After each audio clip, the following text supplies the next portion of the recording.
Hi friends, I'm Dr. Miftah. In this video, I'm gonna tell you about balance and coordination. ये video में मैं आप लोग को बैलेंस एंड कोऑर्डिनेशन के बारे में बतलाने जा रहा हूँ, जो कि बहुत ज़रूरी है आपकी डेली एक्टिविटीज़ के लिए भी, और अगर आप स्पोर्ट्स पर्सन है तो भी आपको बैलेंस एंड कोऑर्डिनेशन प्रॉपर रहना बहुत ज़रूरी है. So balance is nothing but an uneven distribution of weight for someone some things to remain steady and upright. Balance आपका स्टैटिक भी हो सकता है, डायनेमिक भी हो सकता, स्टैटिक भी हो सकता, डायनेमिक भी हो सकता.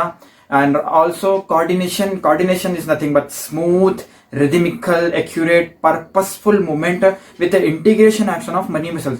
कोऑर्डिनेशन में आपका जो मूवमेंट, बॉडी का मूवमेंट जितना भी रहता, जो कोई स्मूथ एक्यूरेट रहता, उसको बोलते हैं कोऑर्डिनेशन. सो आपको मैं बतलाने जा रहा हूँ कि कौन से कंडीशंस जिस पे आपका बैलेंस एंड कोऑर्डिनेशन अफेक्ट होता. सो फर्स्ट कंडीशन आपकी पार्किंसंस डिजीज है. Parkinson disease is nothing but it's cause due to deficiency of dopamine in basal ganglia that causes motor deficits. So इसकी वजह से आपको ट्रिमर्स हो सकते, tremors, rigidity, muscles rigidity, akinesia, loss of movements, improper movements and postural instability, ये चीज़ें हो सकती है आपको. और मेन जो गेट है इसमें होती है जो फैसिनेटिंग गेट, जिसकी वजह से आप शॉर्ट स्टेप्स, छोटे कदमा डालकर, और शॉर्ट स्टेप्स और शफलिंग गेट और स्टूप पोस्टर, थोड़ा बेंड हुआ पोस्टर, इसकी वजह से पार्किंसंस ये होता है आपको. एंड आपकी सेकंड कंडीशन है सेरेब्रल अटैक्सिया, जो कि सेरिबेलम की कंडीशन है. जो सेरिबेलम जो है आपका जो motor functions like balance, movements, coordination, ये सब चीज़ों में बहुत ज़्यादा काम आता. सो सेरिब्रल अटैक्सिया वो इफेक्ट होने की वजह से आपको इम्बैलेंस एंड कोऑर्डिनेशन प्रॉब्लम हो सकती है. और एक कंडीशन है स्ट्रोक, जो कि अपन कॉमन टर्म्स में बोलते हैं फालिज. स्ट्रोक की वजह से पैरालिसिस होता है, जो कॉमन टर्म में अपन यूज करते के भाई फालिज का अटैक. सो इसकी वजह से भी आपका गेट पैटर्न जो है कि हेमिप्लीजिक गेट होता है, हेमिप्लीजिक गेट.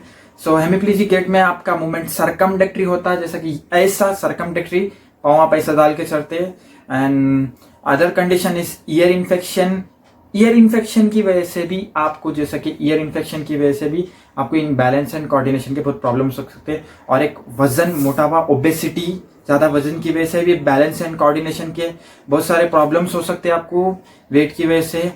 फिर और एक कंडीशन है आपकी kyphosis is nothing but hunchback और round back. In my previous video आपको पहले भी बतला चुका हूँ कि काइफोसिस, हंचबैक, उससे आप techniques to improve that. So it's there on my YouTube channel, आप जाकर चेक कर ले सकते हैं if you are kyphotic. Okay. And मैं आप लोगों को अब बेनिफिट्स दिखाने जा रहा हूँ balance and coordination. I will show you techniques also. First I will tell you what will the benefits. First benefit is body awareness, body response. So body response to anything, body awareness which likelihood आपको जो injuries से बचा सकता. First is body awareness, then second is improves your coordination. To coordinate everything, it will improve. These techniques will improve. Then stability of joint, especially spine, hip, knee, ankle injuries से आपको ज़्यादातर prevent करता. और आपको stability के बाद reaction time is nothing but if something, अगर आपको कुछ something हो गया, जल्दी एक सडन से हो गया, तो आप उसको response दे सकते. आपका रिएक्शन टाइम अच्छा इंक्रीज हो सकता है जल्दी, जो एकदम, जिसकी वजह से आप फॉल इंजुरीज से, फॉल डाउन इंजुरीज से बच सकते. सो ये हो गया. और आपको अब लॉन्ग टर्म हेल्थ में भी बहुत अच्छा बेनिफिट हो सकता है इसकी वजह से. So now let's see the techniques to improve balance and coordination. So friends, let's start with our techniques to improve balance and coordination. So our first technique is tandem walking. Tandem walking is here. Tandem walking. In tandem walking you have to do 3 variations. आपको 3 variations करना है tandem walking में. So first variation is simple. आपको सिर्फ tandem walk करना है, आपका head straight रहना है.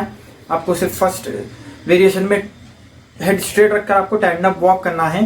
Tandem walk is nothing but आपके पाँव के सामने पाँव डालकर आपको चलना है, एग्जैक्टली अपोजिट पाँव डालकर, पाँव के सामने पाँव डालकर आपको चलना है। सो आप this is first variation. Second variation में आपको हेड साइड्स कर लेते हुए आपको टैंडम वॉक करना है। हेड साइड्स कर लेते हुए देखिए आप टैंडम वॉक करना है। देन आपको थर्ड वेरिएशन में आपको हेड्स अप एंड डाउन कर लेते हुए आपको टैंडम वॉक करना है।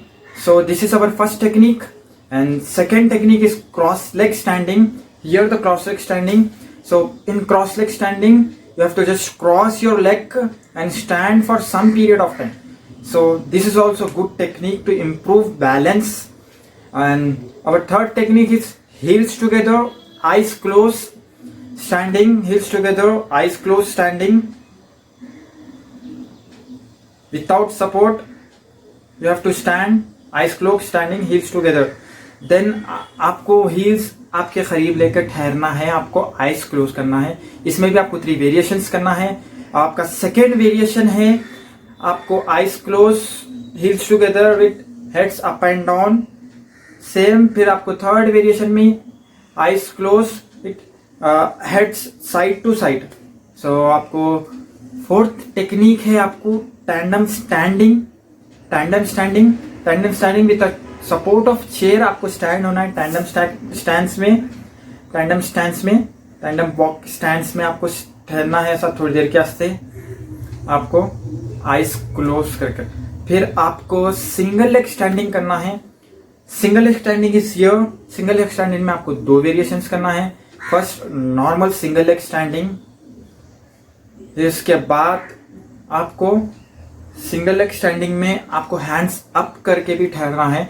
This is also a very good technique to improve balance and coordination.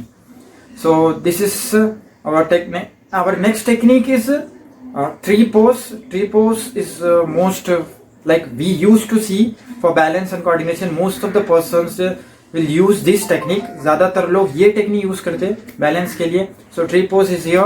आप देख लीजिए, पैटर्न देख लीजिए। बस आपको पाँव, एक पाँव सीधा रख के एक पाँव आपके एग्जैक्टली घुटने के पास आपको रखकर आपको स्टैंड होना है। ट्री पोज में भी आपको 2 वेरिएशंस करना है। First variation is normal tree pose, second variation is hands up and tree pose followed with tree pose. Look at the video carefully. Then आपको लेग स्विंग के 3 वेरिएशंस करना है। First way 3 ways, leg swing with 3 veg.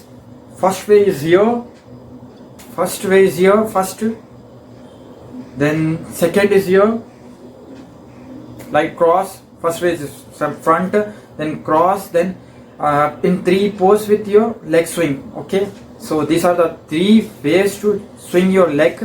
This is also good technique to improve balance and coordination.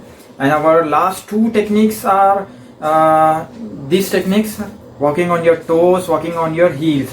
So first, walking on your toes. Look at the video carefully. Walking on your toes, you have to balance yourself this, and walking on your heels. Another technique is walking on your heels. Look at the video very carefully, and this exercise first should be done under proper supervision.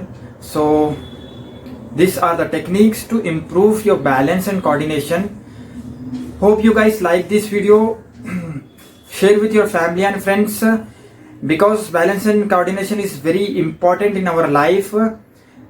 So share with your family and friends. Don't forget to like and subscribe, and don't forget to click the bell icon. Thank you. Take care.